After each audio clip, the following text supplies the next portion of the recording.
Come in, sir. Yes. Good evening, sir. Good evening. You can take your seat. Thank you, sir. Hindi में बात करें नीरव या English में? Hindi English अच्छा, दोनों मिला के ठीक है। यस अपने को इंट्रोड्यूस करो। सर, मेरा नाम नीरव कुमार पाल है। हाँ। सर, मैंने 10th सेंट पॉल्स एकेडमी से किया है। फिर मैंने 12th सर लोयला एकेडमी से किया है, पटना से ही। फिर मैंने sir graduation Punjab university CCT college से किया है, Chandigarh college of engineering and technology. फिर उसके बाद सर कोरोना पैंडमिक के बाद से मैंने सिविल सर्विसेज की तैयारी शुरू की थी। सर अच्छा, ठीक है। ये मैकेनिकल इंजीनियरिंग कहाँ से की? चंडीगढ़ से? Yes sir. अच्छा, वहाँ से 2020 में किए ना? Yes sir. तो 2020 के बाद तुमको वहाँ से कैंपस प्लेसमेंट हुआ या नहीं? सर, वहाँ पे उस वक्त ऐसी स्थिति हो गई थी कि 2020 में हमारा जब आखिरी असेसमेंट चल रहा था। अच्छा, तो वो कोरोना का टाइम आ कोविड गया। आ गया था, तो उसके चलते वो नहीं हो सका। सर बहुत ही रेयरली हो रहा हम था। समझ गए, ठीक है। डिसरप्टेड तो हो रहा था। उसके बाद से तुम यही सब तैयारी में जुट गए। Yes sir.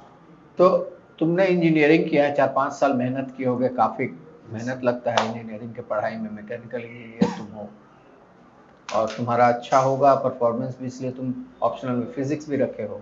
Yes sir. तो ये एडमिनिस्ट्रेटिव सर्विस का कौन सा तुम चुने हो service?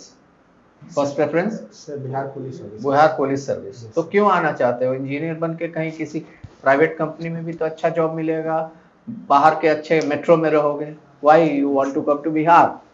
Sir, the basic reason is I was always connected to my roots. Okay. Sir मैंने ज़्यादातर यहीं पे पढ़ाई की है। सर मेरा गांव से भी जुड़ाव ठीक ठाक है। तो sir I was always connected to my roots and I always wanted to be with my family and with my surrounding. This is one of the reasons. और सर दूसरी बात ये है कि इंजीनियरिंग में सर मैंने पढ़ी की, फिजिक्स में मेरा इंटरेस्ट भी था, लेकिन sir the further when I went into it I realised कि I will be more efficient in going in administration as far as going to a private company or in comparison to a private company. Here I can use my potential to more extent. अच्छा, ठीक है। तो यहाँ पे तुम मने root से तुमको जुड़ने का मौका है, व्हाट आई अंडरस्टैंड। तो मान लो तुम्हें पोटेंशियल है ही, बीपीएससी का एग्जाम दे रहे हो, सपोज तुमने यूपीएससी का दिया, ठीक है, तुम सेलेक्ट होके आईएएस हो गए और तुमको तमिलनाडु मिल गया, तो तुम रूट से कनेक्टेड तो रहोगे नहीं। तो उस सिचुएशन में क्या करोगे? तुमको यहाँ पे बिहार में डीएसपी बनना पसंद होगा या आईएएस बन के तमिलनाडु जाना? क्योंकि तुम रूट से जुड़े रहने की बात की हो, इसलिए पूछ रहे हैं। सर मैंने अभी तक यूपीएससी का एक भी अटेम्प्ट दिया नहीं है। सर मैंने अटेम्प्ट यूपीएससी का ही दिया है। और सर यूपीएससी में अगर मुझे आईएएस का मौका मिलता है कि मैं तमिलनाडु जाता हूँ या अदर कोई कैडर मिलता है मुझे, तो सर ये मेरे लिए डिसएडवांटेज होगा। इस बात को मैं एक्सेप्ट करता हूँ कि मेरे पास अपने रूट से जुड़े रहने के लिए थोड़ी सी प्रॉब्लम होगी। लेकिन सर मैं तमिलनाडु के भी कल्चर को उतना ही पसंद करूँगा या फिर वहाँ की सराउंडिंग को भी उतना ही अच्छे से जानने की कोशिश करूँगा जितना मैंने अपने स्टेट को जानने की कोशिश की, अपने लिमिटेड नॉलेज के हिसाब से, क्योंकि लैंग्वेज बैरियर भी वहाँ पे है और सर कल्चरल डाइवर्सिफिकेशन भी काफ़ी ज़्यादा है वहाँ पे। तो सर ये मेरे लिए एक डिसएडवांटेज है। Yes sir, I do accept. अभी COP28 जो हुआ है, COP28, वो कहाँ पे हुआ? सर COP28 अभी यूएई में हुआ है। उसमें दुबई। 2 इशू निकल के आया जिस पे लोग की सहमति बनी। वो 2 कौन-कौन सा इशू था? सर पहला तो इशू ये रहा COP28 में कि जो फंडिंग की इशू थी कि क्लाइमेट रेजिलिएंट हमें बनना है। लेकिन सर फंडिंग जो डेवलप्ड नेशन है, जो डेवलपिंग नेशन डिमांड करते आ रहे हैं कि हमें $1 ट्रिलियन पर ईयर चाहिए। तो सर इसका कोई सोर्स नहीं डिसाइड हुआ था इससे पहले तक। तो सबसे बड़ी अचीवमेंट तो ये हुई कि कुछ अमाउंट अभी डेवलपिंग नेशंस को दिया गया है। सर और अभी तो फिलहाल कुछ कॉन्क्रीट चीज़ें डिटेल में नहीं आई हैं, लेकिन जितना भी अमाउंट मिला है उसमें उन्हें दिया गया है कि आप अपने हिसाब से इसमें कंट्रीब्यूट कर सकते हैं। तो दूसरा ये हुआ है कि एक रिव्यू हुआ है पेरिस एग्रीमेंट्स को लेकर कि कितने हद तक एसडीजी गोल्स पर कौन लोग अचीव कर चुके हैं। स्टॉक टेल कहते हैं मुझे। और सर ये 2 प्रमुख चीज़ें हैं जो अभी इस पर बातचीत हो रही है। अभी फिजिक्स में नोबेल प्राइज किसको मिला है? मुझे नाम याद नहीं सर। ठीक है, आपको एरिया पता है किस एरिया इसमें मिला है? यस सर, क्वांटम मैकेनिक्स में डार्क डॉट्स। सॉरी। ठीक है। क्वांटम इंटेगलमेंट का नाम सुना है आपने? Yes sir. क्या होता है? सर क्वांटम इंटेगलमेंट को अल्बर्ट आइंस्टाइन ने डिफाइन किया था कि ये स्पूकी एक्शन एट डिस्टेंस है।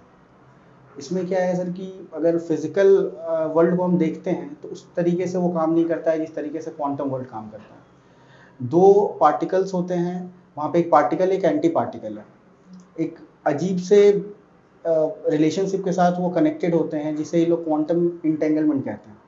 जिसमें क्या होता है कि अगर हम किसी, ठीक है, will move to next question. What are EM waves? Electromagnetic waves. Yes. So electromagnetic waves are nothing but an outcome when a charge gets accelerated. Any charge, if it gets accelerated, then it will produce electromagnetic waves. It has a diverse spectrum from infrared to X-ray. Who discovered it? Electromagnetic waves? Sorry. ठीक है। आप कोई एक ऐसा Indian का नाम बताइए जिनको नोबेल प्राइज मिला हो अभी तक फिजिक्स में। सी रमन सर। किस चीज़ के लिए? सर उन्होंने स्कैटरिंग ऑफ लाइट को बताया था। Okay. Molecular scattering of light, why the ocean looks blue. Albert Einstein को किस चीज़ के लिए मिला था? सर फोटो इलेक्ट्रिक इफेक्ट के लिए। ओके। फोटो इलेक्ट्रिक इफेक्ट की खोज किसने की थी? फोटो इलेक्ट्रिक इफेक्ट की खोज sir, There are two persons, I think, related to photoelectric effect. One is Einstein, for which he got the Nobel Prize, yes sir, and another one for discovering it. I guess Planck ने photon के की discovery की थी और उसे packets के form में ठीक है, डिफाइन किया। ठीक है, कोई बात नहीं। As a mechanical engineer, Yes, sir. Bihar की इंडस्ट्री के सिचुएशन को कैसे देखते हैं आप? सर कोई भी इंडस्ट्री तब तक फ्लरिश नहीं कर सकती है जब तक वहाँ पे कैपिटल इन्वेस्टमेंट नहीं होगा। कैपिटल इन्वेस्टमेंट का मतलब ही ये है कि मैकेनाइजेशन ऑफ इंडस्ट्री।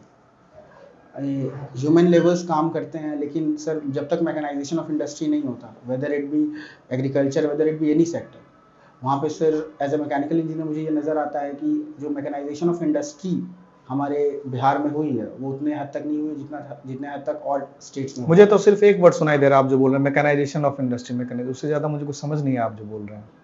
सर मेरे कहने का मतलब, ठीक है, next question. What do you mean by living relationship? आप इससे क्या समझते हैं और आपकी क्या राय है इस पे?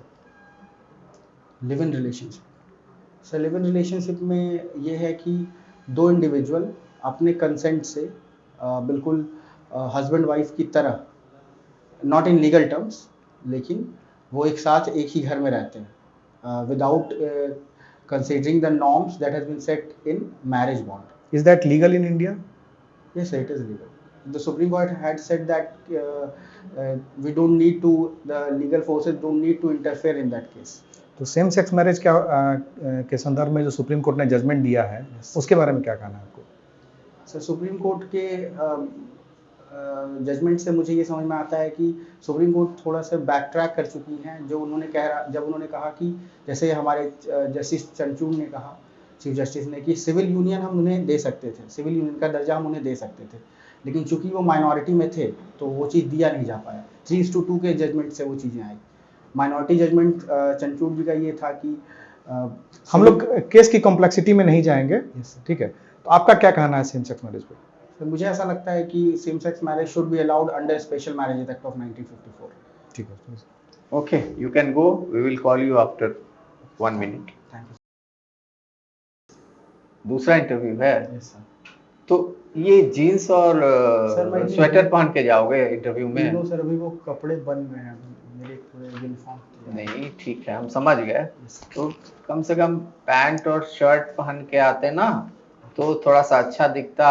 इंटरव्यू में हम अपने जैसे कोई प्रोडक्ट होता है ना, कोई मार्केटिंग होता है, अपने प्रोडक्ट नहीं देखते हो, कंपनी से मार्केटिंग करता है, तो यहाँ पर तुम अपने को एक तरह से मार्केटिंग कर रहे हो कि आई एम बेस्ट।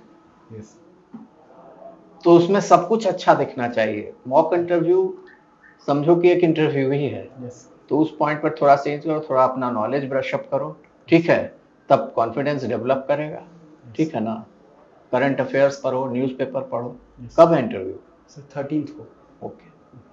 थोड़ा सा मुझे लगा करंट अफेयर्स वाला पार्ट में और जो फिजिक्स वाला मैंने पूछा था उसमें भी कहीं ना कहीं मुझे लगा थोड़ा सतही ज्ञान है, थोड़ा सा उनका अंदर जाने की ज़रूरत है। लास्ट का 2 महीने में जो भी मेजर इश्यूज हुए हैं उनसे रिलेटेड जो भी न्यूज़पेपर के आर्टिकल्स हैं उनको पढ़ के एक शॉर्ट नोट्स बना लो, उसको बार बार रिवाइज करना। Rest all is okay. बाकी इंटरव्यू का जो काम एंड कंपोजर है वो बना हुआ रहा, तो उसमें डिस्टर्ब नहीं हुए। जो नहीं आता था उसे मना करके, that is a good thing. ठीक है, okay, all the best. Thank you.